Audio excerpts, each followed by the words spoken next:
Turma do Propósito, e aí, meu irmão, tudo bem com você? Espero que sim. Livro do profeta Oséias, capítulo 1, daqui a pouquinho capítulo 2. Muito obrigado por estar comigo, meu irmão. Desde o dia 1º de janeiro de 2024, nós estamos seguindo nesse propósito e olha onde estamos, quase terminando o Antigo Testamento. No final do Antigo Testamento, nós vamos fazer uma super live. Não vamos ter live ao término desses livros, que são menores, mas no final do Antigo Testamento, nós teremos uma super live com sorteio de prêmios. Não perca, vamos juntos. Capítulo 1 de Oséias vem nos mostrar um pouquinho de quem, da pessoa desse profeta, diferentemente dos outros profetas que estudamos, Isaías, Jeremias, Ezequiel. Ele é um profeta do norte. Todos os outros que nós já estudamos, Isaías, Jeremias, Ezequiel, Daniel, eram profetas do reino sul, do reino de Judá, aquele que permaneceu sobre a casa de Davi. Aquela divisão onde ficaram 10 tribos, nós chamamos de reino do norte ou Israel.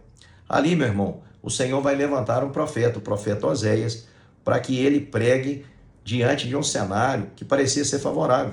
Jeroboão II, ele escuta o profeta Oséias a profetizar, principalmente com as decisões que o Senhor manda que ele tome. Portanto, nós estamos diante de um profeta que é também ator, ele atua, de modo que as suas atitudes chamam a atenção e o povo procura entender o que o Senhor está falando.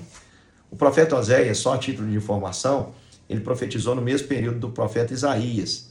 Então nós temos Isaías dizendo ao reino sul que viria o Messias, um profeta messiânico, o que teve as visões mais claras a respeito do Cristo. E nós temos um profeta no norte dizendo para um povo próspero, porque Jeroboão, ele é o rei do período de ouro ali do reino de Israel. O profeta está dizendo, olha, nada vale a riqueza sem Deus, nada vale a prosperidade sem a presença do Senhor. E o profeta vem denunciar a moralidade e a falência também da vida com Deus. Não é que Deus não estava sendo adorado no Reino Norte, mas o coração do povo estava dividido entre Deus e os ídolos, e isso é prostituição. Por isso o Senhor vai dizer para o profeta Oséias o seguinte, vai e toma uma mulher adúltera, uma mulher de prostituições, algumas versões diz isso, e case-se com ela. Quando a gente ouve falar, meu irmão, que alguém fez isso, a gente pensa assim, que indivíduo corajoso. Quando uma mulher casa-se com um homem que tem um passado nesse sentido, a gente pensa assim, meu Deus, como teve coragem. Aqui nós temos um homem de Deus, que representa o próprio Deus, casando-se com uma mulher adúltera, infiel, que representa o povo de Deus, e que teria filhos da prostituição. E cada filho revela uma sentença. O Senhor diz para o profeta, a mulher engravida tem um filho e o nome é Jezreel. Jezreel era um vale onde Jeú havia tomado o poder e o Senhor está dizendo o seguinte, olha, eu vou quebrar o arco de Israel. O Senhor está dizendo, vai haver um massacre e eu vou tomar de vocês o poder. Ela dá à luz a uma filha, Lo-ruama, que quer dizer não favorecida.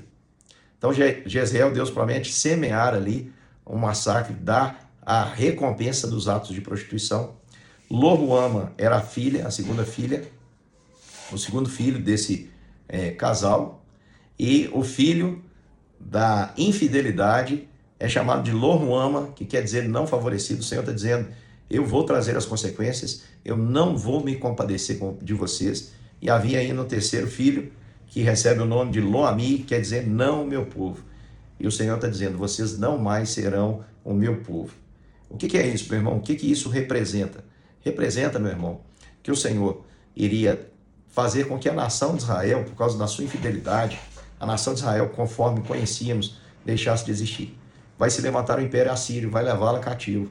E a nação de Israel não mais existirá. Tudo o que o Senhor prometeu aqui acontecerá. Mas aí você pergunta assim, como assim, pastor? Porque no versículo 10 e 11 fala de uma restauração.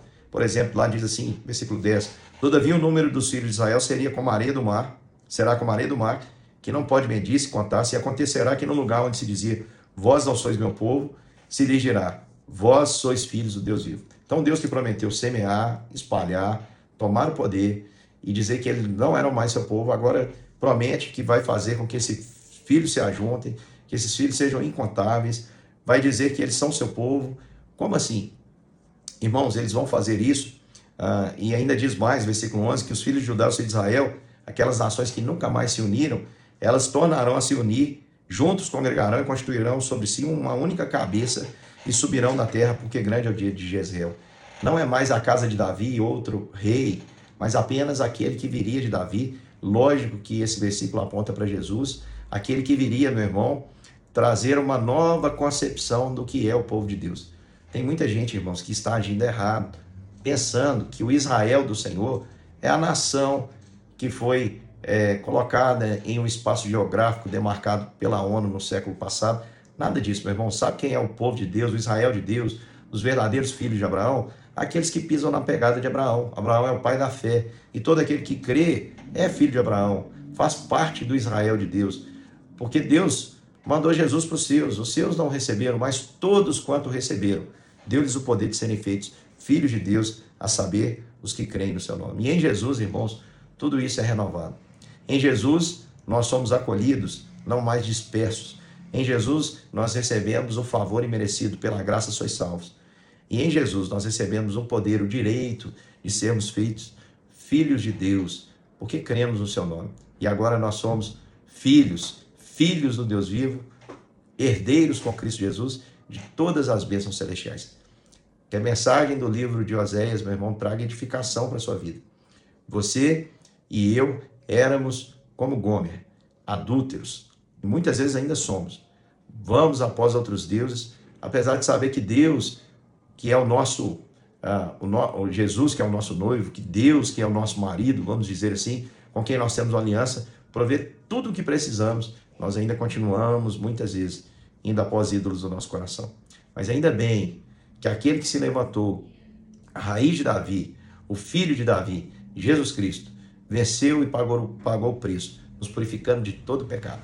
Você, meu irmão, possa ter a edificação pela palavra de Deus profunda, através dessa mensagem poderosa do livro de Oséias. Até daqui a pouquinho para mais um capítulo das Escrituras.